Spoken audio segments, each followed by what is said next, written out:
네, 인간의의 13주차 2교시 시작하도록 하겠습니다. 우리가 1교시에서 그동안 우리 인류가 직면했었던 여러 가지 문제들, 이런 것들을 극복해가는 과정에서 이제 새롭게 이제 우리 인류는 호모사피엔스에서 호모데우스로 변화하고 있다. 그 과정에 4차 산업혁명 시대를 맞이하고 있고, 굉장히 많은 요소들이 인공지능부터 빅데이터, 또 그리고 로봇이라든가 또는 어떤 물리적인 시스템들을 갖다가 어떤 생명화학적인 부분에 연결하는 부분이라든가, 굉장히 다양한 것들을 우리가 같이 한번 이제 살펴봤어요. 예. 그런 가운데 최근에 빅데이터가 4차 산업혁명 시대에 새로운 어떤 석유다라고 하는 이제 말씀을 마지막 영상에서 이제 우리가 이 영상에서 이제 확인도 하고 그랬었는데요. 이러한 빅데이터는 결국 우리나라 같은 경우 지금 세계적으로 유행하고 있는 코로나19 사태에서 굉장히 적극적으로 활용을 하고 있고, 또 이러한 것들이 코로나19의 진단이라든가 예방이라든가 이런 데도 이제 활용을 하고 있잖아요. 굉장히 선제적으로. 그래서 질병과 관련된 이런 이제 모범국 이렇게 인정을 받을 정도로 있잖아요. 바로 빅데이터가 우리나라에서 어떻게 코로나19와 연결이 돼서, 그래서 지금 이제 활용을 하고 있는지, 또 ICT와 연결돼서 활용을 하고 있는지라고 하는 동영상 먼저 보시면서 시작하도록 하겠습니다. 요즘 코로나19 확산으로 다중이용시설은 입구에서부터 발열 체크를 하고 있는데요. 열 화상 카메라 뒤에서 사람이 일일이 체크해야 하는 어려움을 대신하고 실수도 피할 수 있는 인공지능 장치가 등장했습니다. 또 이동통신사의 방대한 인구이동 빅데이터도 코로나 확산 방지에 활용되고 있습니다. 김현우 기자의 보도입니다. 서울의 한 대학교 기숙사, 건물 입구에 작은 열화상 카메라가 달렸습니다. 하지만 코로나19 검역이 한창인 다른 건물과 달리 모니터하는 사람은 없습니다. 24시간 자동으로 체온을 감지하는 인공지능 기반 기술이 적용됐습니다. 열화상에서 오는 데이터를 체온에 맞게 측정하는 데이터들을 적화시키고요. 그리고 이제 무인 감시체를 도입할 수 있는 사람 인력 구조가 필요 없이 무인 감시를 통해서 이제 모니터링을 할 수 있다는 게 장점입니다. 카메라를 지나는 순간 출입구 주변의 온도와 사람의 체온 등을 종합적으로 판단합니다.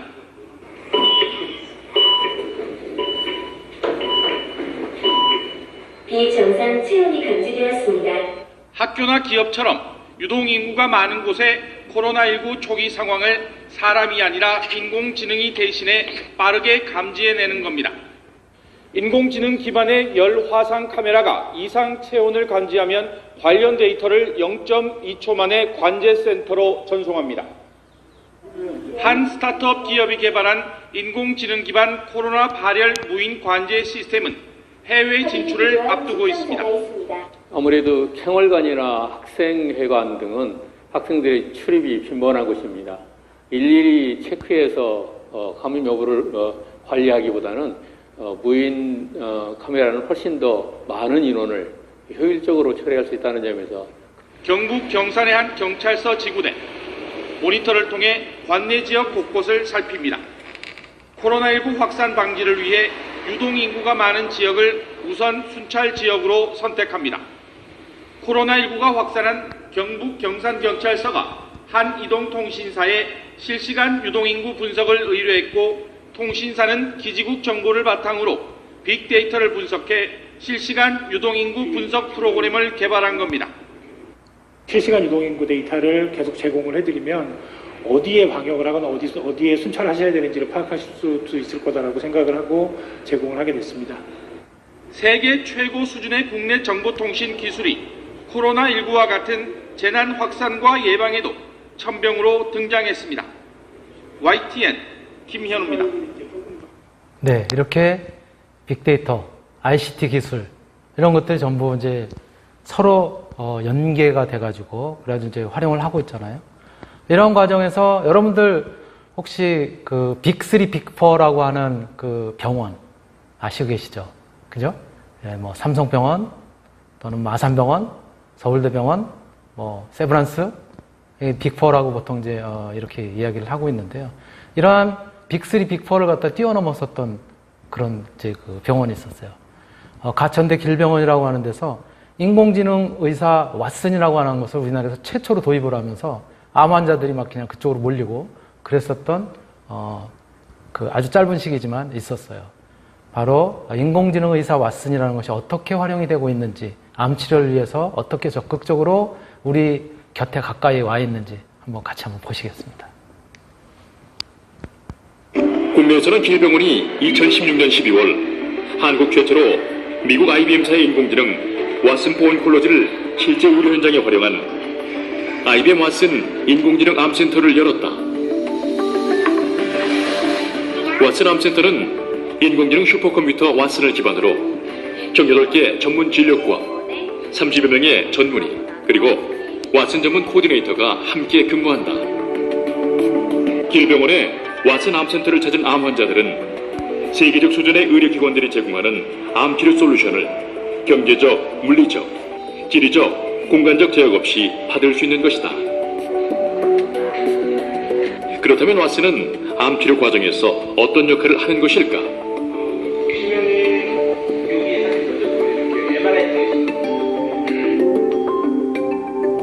암치료는 일반적으로 암인지를 확인하는 진단 과정과 암 확인 후 어떻게 치료할 것인지 계획을 세우는 과정, 그리고 이 계획에 따라 수술과 항암 치료 등을 진행하는 과정으로 나눌 수 있다. 왓슨은 여기서 중간 과정인 치료 계획 수립에만 참여한다. 길병원은 암이라고 확진 판정을 받은 환자들을 대상으로 왓슨을 활용한 다학제 진료를 진행하고 있다. 환자분은 그 조직 검사에서 자궁 병변이 나왔거든요.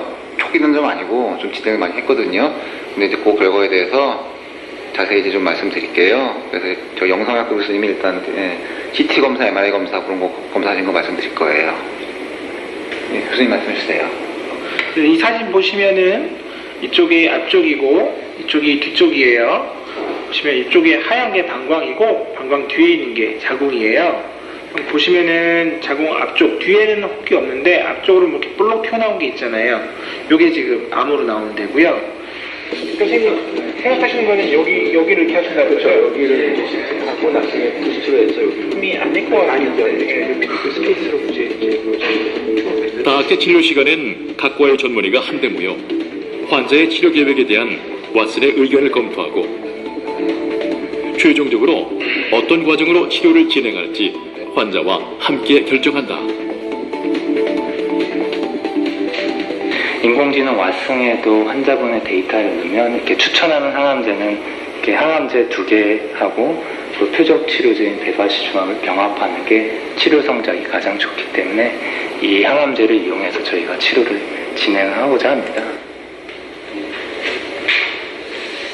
6분이 진료를 함께 하고 설명도 또 자세하게 해주시고 그 데이터 보면서 설명해 주시고 그래서 신뢰를 할 수 있고요. 믿음이 가요. 그리고 마음이 좀 편안해졌어요. 그리고 그런 데이터를 환자들이 앞으로 정확한 데이터를 참고를 해서 치료를 받으면 조금 더 마음이 편안해질 것 같아요. 다른 환자분들도. 그래서 마음이 조금 가벼워졌어요.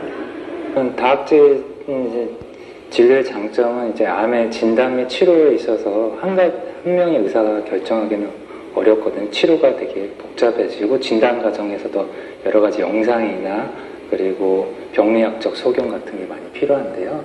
이 모든 여러 전문가 의사들이 모여서 이제 상의를 하고 치료 방향을 세우게 되면 일단 진단이 더 명확해지고요. 그리고 치료 방향도 환자한테 가장 적절한 치료 방법을 제시할 수가 있고요. 왓슨이 제공하는 여러 가지 데이터를 이제 시각적으로 환자분한테 보여주려면 저희가 환자분의 이해도를 높이고 설명하는데 아주 유용하게 사용할 수 있는 장점이 있겠습니다.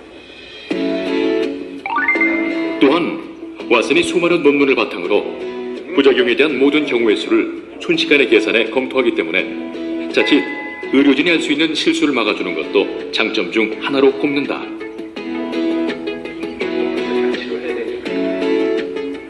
환자의 데이터는 다학제 진료 전에 미리 입력하는데 나이, 성별, 몸무게와 여성의 경우 폐경 여부, 암세포 타입, 피검사, 과거 수술력 등 최소 10개부터 최대 80개까지 환자의 의료 정보를 입력한다. 현재까지 왓슨이 치료법을 내놓을 수 있는 암은 위암, 대장암, 직장암, 폐암, 유방암, 자궁경부암, 난소암, 전립선암이다. 이런 암의 초기는 전부 치료법을 내놓을 수 있으며 진행암도 대부분 가능하다. 하지만 국소 부위에 재발된 암은 아직 치료법이 업데이트 중이다. 왓슨 폼콜로를 제시하는 치료법은 여러 가지인데요. 이제 저희가 이제 왓슨 폼콜로가 제시하는 거는 어느 정도 이제 표준화되거나 이제 유명한 미국의 캔서 센터에서 하는 치료법의 어떤 우선순위가 되어 있는데 여러 가지 사정상 이제 다 거의 대다수가 일치를 하지만 일부 상황, 보험이라든가 환자의 선호도, 의사의 어떤 경험이나 그리고 환자의 여러 가지 상황을 고려해서 이제 치료 선택이 좀 달라질 수가 있는 거죠. 그런 것들은 이제 의료진이 환자랑 이제 상의를 해서 결정하게 되어 있고요. 또 이제 왓슨 폼콜로진 치료법만 제시하시면 정말 이제 검사를 하는 과정, 치료를 하는 과정에서 환자분을 좀 도와드리고 치료 결과가 어땠는지, 그 치료 과정 중에 어려운 점이 없었는지 그런 거를 이제 도와드리고 하는 거는 이제 결과적으로 의료진의 역할이죠. 그렇다면 환자들이 궁금해할 왓슨의 진료 비용은 얼마나 될까? 왓슨을 사용하는 비용은 환자분 부담은 없고요. 무료로 진행을 하고 있고 병원에서 부담하고 있고요. 그리고 왓슨을 할 때는 다학제 진료 형태로 이루어지고 있고요. 보통은 주치의 교수님뿐만 아니고 항암하시는 교수님, 그리고 방사선 치료하시는 교수님, 영상 판독하시는 교수님, 병리과 교수님 등 여러 교수님들이 모여가지고 지금까지 하셨던 검사에 대해서 설명도 해드리고 또 왓슨 결과도 설명을 해드리기 때문에 다학제 진료비만 받고 있습니다. 다학제 진료는 나라에서 보험을 해주고 있기 때문에 10,000원 미만으로 부담 없이 진료를 보실 수가 있습니다. 가장 먼저 왓슨을 도입했던 미국의 경우 그 효과를 의료 민주화라고 표현한다. 일부 병원에서만 받을 수 있는 높은 수준의 고가 의료 서비스를 일반인들도 받게 됐기 때문이다.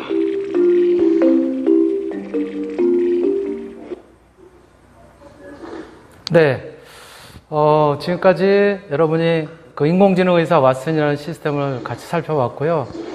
우리나라에서도 마찬가지로 이와 같이 인공지능 의사를 갖다가 도입을 해서 개발이 되고 있어요. 그 예도 한번 보실게요. 질병을 진단하고 치료를 도울 수 있을 정도로 인공지능 기술은 이미 크게 발전했는데요. 치매나 유전 질환 등을 각각 진단할 수 있는 인공지능이 순수 국내 기술로 개발돼 임상시험에 들어갔습니다. 이혜리 기자입니다.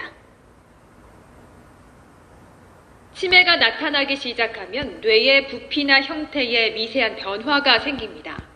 이를 파악하기 위해 MRI를 촬영하는데 눈으로는 이를 정밀하게 판독하기가 쉽지 않습니다. 하지만 이 인공지능 기술은 뇌 MRI 사진에서 나타나는 미세한 형태와 구조 변화를 잡아냅니다. 진단까지 걸리는 시간은 1분 30초에 불과합니다. 기존의 제품 같은 경우에는 6시간에서 10분 정도 소요되는데 그거보다 수십 배 빠른 속도로 분석을 해냅니다. 소아에게서 난청이나 발달장애를 유발하는 유전자를 찾는데도 인공지능이 나섭니다. 현재로선 문제가 되는 유전자를 찾는 데만 짧게는 몇 달에서 길게는 몇 년이 걸리기도 하지만 인공지능 기술을 활용하면 환자의 유전 정보를 대입하는 대로 원인 유전자를 곧바로 확인할 수 있습니다. 진단 정확도도 현재까지 90%에 달합니다. 되게 하나의 그런 유전 질환을 진단하는데 되게 한 8번의 검사를 하는 걸로 알고 있어요. 근데 이거는 한 번으로 줄일 수가 있고 치매와 소아 유전 질환, 심혈관 질환 등 3대 질환에 활용할 수 있는 이 인공지능 기술은 임상 시험에 들어갑니다. 전국 11개 병원에서 실제 환자를 대상으로 기술의 정확도와 안전성을 검증합니다. 이 외에도 대장암이나 유방암 등을 가려낼 수 있는 토종 인공지능 의사 개발 작업도 내년까지 마무리돼 실제 진료 현장에서 만날 수 있을 것으로 기대됩니다. YTN 사이언스 이혜리입니다. 네, 이제는 인공지능 의사 왓슨뿐만이 아니라 국내에서 개발이 되고 있는 다양한 유형의 진단, 치료에 도움을 줄 수 있는 그런 시스템들이 이제 적용이 되고 의료 기술을 갖다 한층 더 업그레이드 시킬 수 있는 그런 이제 시대가 도래를 하게 된 것이죠. 이렇게 빅데이터라든가 또 우리가 ICT 환경들, 즉 정보통신 환경들이 굉장히 발달하면서 이제는 우리가 컴퓨터라든가 인터넷이라든가 이런 모든 것들을 하는데 이런 데이터들이 전부 축적이 되는 거예요. 특히 그러한 부분에 있어서는 구글의 힘이 어마어마한 거예요. 이제는 모든 상황을 구글한테 물어봐야 되는 그런 이제 그 시대까지 온 거 아닌가라고 하는 의심이 들 정도입니다. 아마 이렇게 될지도 모른다는 거예요. 예. 구글이 우리가 어떤 영화를 보고 또 어디서 휴가를 보내고 왜? 전부 그런 데이터들이 이제 축적이 돼 있잖아요. 우리가 컴퓨터에 접속을 하면은 동의를 해야 되잖아요, 우리가. 그쵸? 그 서비스를 활용하기 위해서. 그러다 보니까 대학에서 또 무엇을 전공을 하고 어떤 일자리가 나에게 있어서 가장 적합한지 또 심지어는 누구하고 만나서 결혼하는 것이 내가 좀 더 뭐라 그럴까 효율적이고 유리하고 내가 원하는 삶을 살 수 있는지 이런 것들도 조언하게 될지 모른다는 거예요. 아마 이를테면 우리가 구글에게 이렇게 물어볼지도 모르는 그런 이제 시대가 올 거다라고 하는 그런 이야기도 있습니다. 이렇게 이제 구글한테 물어보게 되는 거예요. 구글, 존과 그리고 폴 이렇게 둘 다 나에게 작업을 걸고 있어. 둘 다 좋은데 좋은 면이 서로 조금씩은 달라. 그래서 마음을 정하기가 너무 힘들어서 내가 아는 사실들을 모두 고려해가지고 그래서 나에게 조언 좀 해줄래? 이렇게 구글한테 물어보게 되는 그런 상황이 올지도 모른다는 거예요. 그러면 아마 예측이지만 구글은 이렇게 대답할 거예요. 나는 내가 태어난 날부터 너를 알고 있어. 내 이메일을 모두 읽었고 내 통화를 갖다 모두 기록했거든. 내가 좋아하는 영화, 내 유전자 정보, 내 심장 기록도 모두 갖고 있어. 내가 데이트한 정확한 날짜도 보관하고 있으니까 존이나 폴과 만날 때마다 내 심장박동, 혈압, 혈당 수치 이거 초 단위로 기록한 그래프도 있거든. 원한다면 보여줄게. 필요하다면 내가 그들과 가진 성관계의 정확한 순위도 제공할 수 있어. 그리고 당연히 나는 너를 아는 것만큼 그들도 잘 알아. 전부 이제 누적이 돼 있을 거 아니에요? 이 모든 정보, 내 뛰어난 알고리즘, 그리고 수많은 관계에 대한 수십 년에 걸친 통계 자료를 토대로 해서 내가 이야기를 한다면 나는 너에게 존을 선택하라고 권해. 장기적으로 그와 함께 할 때 더 만족스러울 확률이 87%야. 이렇게 대답을 해줄 수 있을지도 모른다는 거예요. 또 이렇게 이제 또 부연해서 설명할지도 몰라요. 나는 너를 잘 아는데 너는 이 답변이 마음에 들지 않을 거야. 존보다 폴이 훨씬 더 잘생겼지. 너는 외모를 중시하니까 내가 폴이라고 말해주기를 내심 바랬을 거야. 물론 외모도 중요하지. 그런데 내가 생각하는 만큼은 아니야. 수만 년 전 아프리카 사바나에서 진화해온 내 생화학적 알고리즘은 배우자감을 전반적으로 평가할 때 존이 폴보다 더 안정된 상태라는 걸 염두에 두어야 할 거야. 라고 이렇게 조언할지도 모른다는 거예요. 무섭죠? 그렇죠? 이러한 시기가 도래할지도 모른다는 그러한 이제 그 우리 미래에 대한 이야기를 한번 해봤고요. 자, 그렇다면 이러한 모든 생물학적인 데이터니 이런 것들도 전부 축적이 되고 그러는데 우리 사람에 대한 유전자 정보, 물론 부자 간의 어떤 친자 확인 이런 데도 활용이 되고 있지만 최근에는요, 자기의 유전자 정보에 대한 거 굉장히 값상값으로 이렇게 분석할 수가 또 있어요. 또 최근에 흑백 인종 갈등이라든가 이런 여러 가지들도 있는데 그러한 그 분위기에서 나온 새로운 데이터들을 갖다 우리가 한번 보면서 조금 더 생각을 갖다 달리할 필요가 있습니다. 한번 영상 한번 보실게요. 네.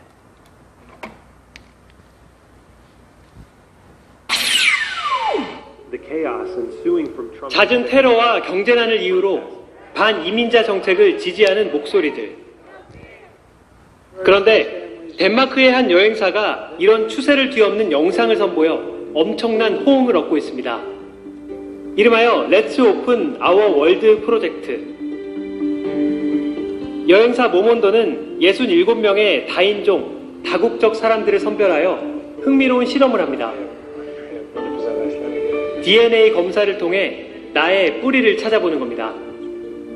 대부분의 참가자는 자신의 국적 또는 자신의 출생국에 자부심을 보였고 정체성에 대해 강한 확신이 있었는데요. 싫어하는 특정 국가에 대해서도 서슴없이 말합니다. 독일을 싫어한다고 말하는 영국 토트넘 출신의 제이. 독일을 싫어하는 이유를 묻자 윗세대가 겪은 전쟁 때문이라고 답합니다. DNA로 당신의 뿌리를 찾아보겠다고 말하자 이렇게 반문하죠. What could you possibly tell me that I don't know? Right, the story of you is in that tube. 2주 후 DNA 분석 결과를 듣기 위해 실험 참가자들이 다시 모였는데요. 참가자들 대부분은 큰 충격에 휩싸이고 말았습니다. Look at me.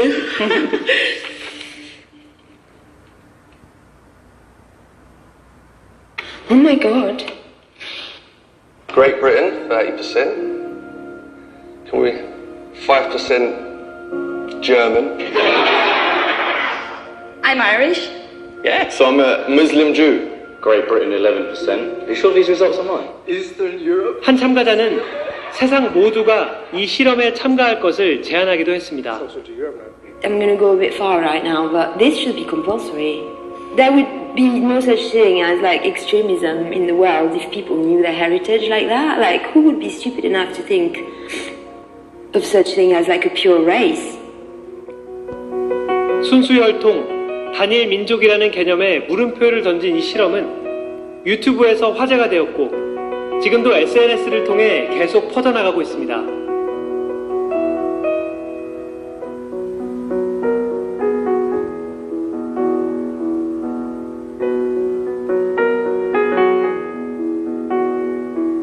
신선한 실험이 세상 사람 모두에게 던진 강력한 질문. 우리에게도 같은 질문을 던져볼 수 있습니다. 여러분은 몇 퍼센트 한국인이십니까? 네. 최근에 또 우리나라하고 일본의 어떤 굉장히 미묘한 갈등도 또 이어지고 있잖아요. 아마 우리나라도 마찬가지지만 일본 사람들한테 이런 유전자 정보 이런 것들을 한번 분석을 해본다면 또 다른 느낌을 가질지도 몰라요. 아베가 한 70%가 한국인이라든가 결과가 나올지도 모르죠. 예. 이렇게 굉장히 우리 생물학적인 부분까지 빅데이터, ICT 이런 부분들이 이제 도입이 되고 있다는 거죠. 또 최근에는 인공지능이 굉장히 다양한 요소에 우리가 굉장히 많이 쓰는 휴대폰에도 도입이 되고 있죠. 여러분들은 혹시 아시죠?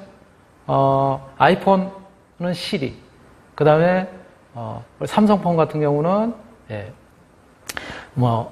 빅스비 이런 식으로 이제 이야기를 하잖아요. 걔네들을 한번 대결을 시켜봤어요. 같이 한번 보실게요. 안녕하세요, 노래입니다. 오늘은 제가 대한민국에서 가장 유명한 음성인식 비서 2명을 데리고 왔어요. 어쨌든 소개를 해보죠. 첫 번째는 삼성전자의 빅스비, 그리고 두 번째는 애플의 시리죠. 국내뿐만 아니라 세계에서도 가장 유명한 음성인식 비서일 거예요. AI 비서라고도 하죠. 그래서 오늘은 이 두 개를 비교해보려고 합니다. 과연 도래와 말장난을 재미있게 하는 비서가 누구일지 같이 알아보도록 하죠. 일단은 아이폰부터 해볼까요? 오늘 저녁은 뭘 먹을까? 주변에 다양한 친구들이 있으면 좋듯이 음식도 다채롭게 드세요. 자, 그러면 오늘 저녁은 뭘 먹으면 좋을까? 저녁엔 소화에 무리가 가지 않는 음식을 먹어봐요. 오, 둘 다 굉장히 좋게 말해주고 있어요. 건강을 생각하는. 그러면은 이전 영상들에선 이런 것도 있더라고요. 얘네들이 비트박스를 한다고 하는데 한번 비트박스를 시켜볼게요. 시리야, 비트박스 해봐. 연습 중인 비트박스예요. 북치기, 박치기, 북치기, 박치기, 박치기, 북치기, 박치기, 북치기. 전 이거 하루 종일 할 수 있어요. 박치기, 북치기, 박치기, 북치기, 박치기, 북치기, 북치기, 박치기, 박치기, 북치기, 박치기, 북치기, 박치기, 북치기, 북치기. 이게 뭐야? 자, 그럼 다음에 빅스비를 한번 해볼게요. 빅스비, 비트박스 해봐. 비트 좀 풀어볼게요.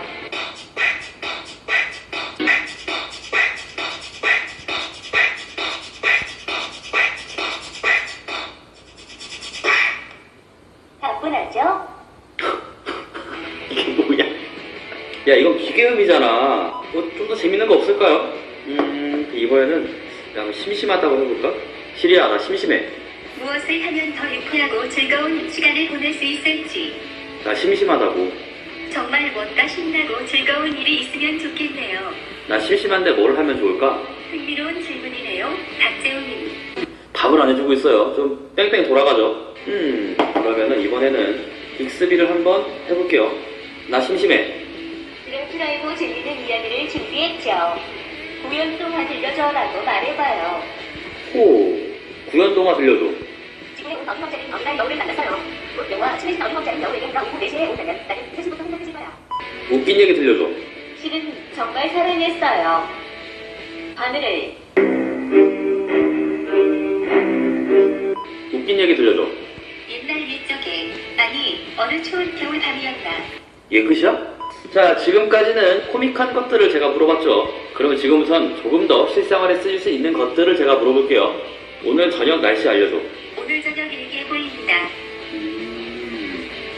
우와, 이렇게 다 나와요, 이렇게. 그죠? 오늘 저녁 7시에 알람 맞춰줘. 오후 7시에 알람을 맞춰놨어요. 이야, 실제로 근데 이건 저도 제가 자주 쓰고 있는 기능이에요. 그냥 시리를 불러서 이렇게 알람을 맞춰놓으라고 하면 짜잔, 바로 알람이 맞춰지는 거죠. 자, 하나만 더 해볼까요? 이것도 가끔 제가 쓰는 건데 동생한테 내일은 꼭 우리 집에 와서 같이 일하자 라고 문자 보내줘. 보내시겠습니까? 제대로죠. 자, 이렇게 굉장히 실생활에서 필요한 음성인식이 잘 돼요. 자, 이번에는 그러면 빅스비를 가지고 한번 해보겠습니다. 오늘 저녁 날씨 알려줘. 금요일 날씨는 대체로 맑겠습니다. 예상 최고 기온은 27도입니다. 오, 역시 굉장히 편하게 나오죠. 그리고 또 하나 해볼까요? 이건 저희 엄마 폰이니까 아들이라고 얘기를 해야겠죠. 아들한테 전화 걸어줘. 목록에 없네요. 누구를 찾아볼까요? 박재우. 목록에 없네요. 누구를 찾아볼까요? 재우. 이렇게 왔어요. 그죠? 저희 엄마는 그냥 제 이름으로 저장을 했네요. 그리고 마지막으로 내일 오후 3시에 알람 맞춰줘. 22시간 15분 후에 알람을 울릴게요. 오, 역시나 굉장히 잘 인식이 됐어요. 이 정도 만족이에요. 자, 오늘은 이렇게 시리와 빅스비를 한번 비교해봤는데요. 시리는 그 명성답게 굉장히 인식이 잘 되었고 빅스비는 후발주자임에도 굉장히 편의성이 높은 모습을 보여줬습니다. 사실 둘 다 쓰는데 그렇게 문제가 없어요. 제가 봤을 땐 취향의 차이, 뭐 그 정도라고 보면 되겠네요. 네, 잘 보셨습니까? 여러분들 이렇게 그 음성인식 비서, 아이폰이라든가 혹은 삼성폰이라든가 뭐 LG폰도 마찬가지지만 가지고 계신 분들 한번 적극적으로 활용해 보세요. 저도 가끔 이렇게 다양한 요소를 갖다 이제 활용을 하고 있습니다. 자, 그렇다면 이제 우리가 이제 앞에 두고 있는 그런 이제 몇 년 후에 미래의 그 생활은 어떠한 형태의 스마트 시티로 다가올지 그것들을 종합해서 같이 한번 영상을 보시도록 하겠습니다.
네, 어떻게 보셨나요? 여러분들하고 같이 한 학기 동안 인간의 이해라는 강의를 가지고 함께 공부를 했습니다. 여러 가지 주제, 다양한 주제를 선정을 해서 물론 여러분들이 조금 불만족스러운 부분도 있었을 테지만요. 함께 공부할 수 있어서 행복했고 그리고 함께 해주셔서 그동안 감사합니다. 제가 오늘 준비한 자료는 여기까지입니다. 오늘 13주차 강의 모두 마치도록 하겠습니다. 감사합니다.